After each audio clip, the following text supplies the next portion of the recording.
New York in the 1950s moved on steel and smoke, subways rattling, docks working, neon buzzing over crowded avenues. Neighborhoods felt smaller, local, and rough around the edges. Decades later, the skyline rose higher, streets grew cleaner, and old rail lines became parks. Yet the rhythm stayed the same: fast footsteps, bright lights, and stories on every corner. From Times Square's glow to Brooklyn's waterfront, the city keeps changing, without ever losing its pulse. Look closely. A photo reveals vanished billboards, wider sidewalks, glass towers, and the stubborn attitude that made NYC famous. Times Square in the 1950s was a loud crossroads of neon theaters, newsstands, and constant traffic. Broadway and 7th Avenue were packed with taxis, double-parked cars, and commuters rushing past marquees. Later decades brought grime and a rougher edge. Today, the same blocks feel like a global stage.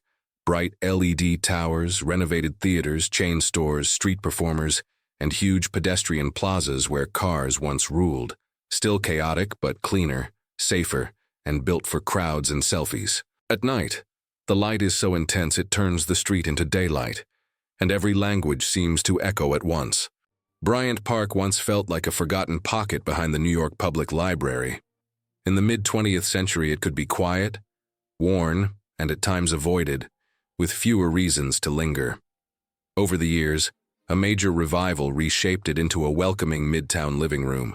Clean pathways, bright lawns, cafe tables, seasonal markets, and crowds reading, working, and meeting friends. Today, it's a postcard of urban renewal, small in size, huge in energy, where the city pauses without slowing down. The High Line began as an elevated freight rail line, built to lift trains above Manhattan's streets and serve warehouses on the west side. By the late 20th century, it was abandoned, rusting above Chelsea and the meatpacking district. Instead of tearing it down, New York reinvented it into a linear park in the sky. Today, natives and tourists walk through gardens, art, and skyline views, while new buildings rise beside it. What was once industry became a calm, green runway, proof the city can recycle its past into beauty. In the mid-20th century, the meatpacking district was exactly what its name promised. Warehouses, packing plants, and trucks rumbling through cobblestone streets at dawn. The air carried the smell of industry, and after hours, the area could feel empty and rough. Decades later, the West Side transformed. With the High Line, new hotels, galleries, and designer shops arrived, turning old loading docks into nightlife and culture. Today, it's a tourist magnet, still gritty in texture but polished in purpose. Hudson Yards sits where the West Side once ran on rails. For decades, this stretch near Penn Station was defined by train yards, warehouses, and service roads, functional, noisy, and rarely a destination for visitors. Then, a massive platform rose above the tracks and a new neighborhood appeared. Glass towers, plazas, public art, an observation deck, and luxury shopping. Today it feels like future New York, with sweeping views over the Hudson. Proof that the city can build an entire skyline on top of its old infrastructure. In the 1950s, Penn Station was a grand gateway, soaring halls, stone columns, and sunlight pouring onto busy platforms. It felt like a monument to travel. In the 1960s, the old station was demolished, and the experience changed forever. Today, Penn Station is mostly underground, packed with commuters, while Madison Square Garden sits above as a constant roar of sports and concerts. Recent upgrades improved lighting and flow, but the contrast remains. A lost palace replaced by a functional transit hub beneath an arena. Lower Manhattan in the mid-20th century was a working skyline of docks, offices, and narrow streets, busy by day, quieter after dark. The 1960s brought mega projects like the World Trade Center, reshaping the area. After 2001, the district changed again through rebuilding and memorials. Today, it's a powerful mix. New towers, transit hubs, waterfront promenades, and historic blocks like Wall Street and the Seaport. It feels both older and newer at once, where New York's past, loss, and reinvention meet. South Street Seaport in the 1960s still carried the mood of old New York. Working piers, warehouses, and a waterfront tied to shipping and trade. The streets near Fulton and Water felt more industrial than touristy. Over time, preservation efforts and redevelopment reshaped the area into a historic destination. Cobblestones, restored buildings, museums, and views of the Brooklyn Bridge. Today, visitors come for food, shops, and the harbor vibe, where the city's maritime past is staged beside modern Lower Manhattan. In the 1960s, Dumbo was a tough, working waterfront. Brick warehouses, factories, and loading docks beneath the Brooklyn and Manhattan bridges. Cobblestone streets echoed with trucks and machinery, and the riverfront felt off-limits after dark. Decades later, those same buildings became lofts, studios, and tech offices. Today, Dumbo is a must-see. Art galleries, cafes, Brooklyn Bridge Park, waterfront promenades, weekend crowds, and the famous Washington Street view, Manhattan Bridge perfectly framing the skyline. Industrial grit, reborn as cinematic postcard beauty, with sunsets and photos. In the 1960s, Dumbo was a tough, working waterfront.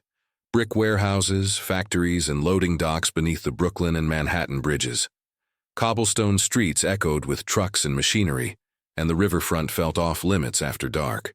Decades later, those same buildings became lofts, studios, and tech offices. Today, Dumbo is a must-see. Art galleries, cafes, Brooklyn Bridge Park, waterfront promenades, weekend crowds, and the famous Washington Street view, Manhattan Bridge perfectly framing the skyline. Industrial grit, reborn as cinematic postcard beauty, with sunsets and photos. In the 1960s, Williamsburg's waterfront was built for work, not leisure. Factories and warehouses lined the East River, and the Domino sugar refinery dominated the skyline with smokestacks, barges, and industrial noise. Over time, industry faded, and the shoreline was reimagined. Today, the Domino site is a symbol of transformation. Restored brick structures, new towers, and Domino Park, green lawns, river walks, playgrounds, and postcard views of Manhattan. The same river remains, but the mood changed from production to pleasure. In the 1950s and 60s, Coney Island was New York's loud summer escape. Roller coasters rattling, hot dog stands steaming, and families flooding the boardwalk along Surf Avenue. Over the decades, it faced decline, storms, and changing tastes. But the spirit never died. Today, the same shoreline mixes nostalgia and revival. The Cyclone still runs, Luna Park glows with new rides, the beach stays packed, and the boardwalk is alive with music, street food, and sunset walks. Old-school fun rebuilt for a new era. In the 1950s, Rockefeller Center was already a midtown icon. Art Deco towers, the skating rink, and elegant crowds moving between offices, Radio City, and Fifth Avenue shops. Over the decades, the complex shifted from business hub to global attraction. Today, visitors come for seasonal lights, the giant Christmas tree and the top of the Rock observation deck, where glass panels and open-air terraces frame the skyline. The setting is the same, but the energy is bigger. Less commuter landmark, more world stage. In the 1960s, Union Square was a gritty, traffic-heavy crossroads. Buses, cars, and hurried commuters cutting through a worn park. It remained a place for rallies and street life, but it wasn't the polished destination many know today. Over the decades, redesigns, better lighting, and new public spaces helped revive it. Now Union Square is a lively midtown to downtown hub. Farmers markets, bookstores, cafes, chess tables, protests, and performers. An urban stage where everyday New York mixes with visitors. In the 1960s, Grand Central still carried old-world glamour, but it also faced grime, heavy commuter wear, and even threats of demolition. Trains kept flowing beneath a ceiling that many barely noticed. Preservation efforts and a landmark victory helped save it, and a major restoration later revealed what time had hidden. Marble cleaned, details repaired, and the famous starry ceiling brought back to life.